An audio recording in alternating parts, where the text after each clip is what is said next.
So this problem is caused by incompatibility. Maybe the application is old and would need an old operating system for it to function properly, or the application is designed to work with a new operating system or a particular operating system.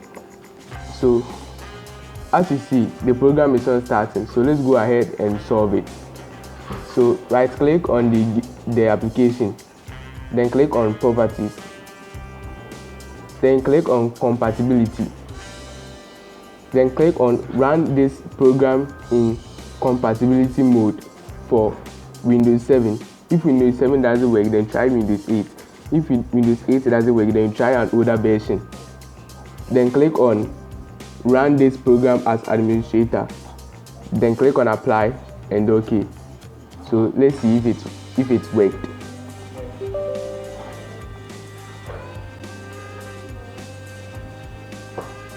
So as you can see, the program is working perfectly.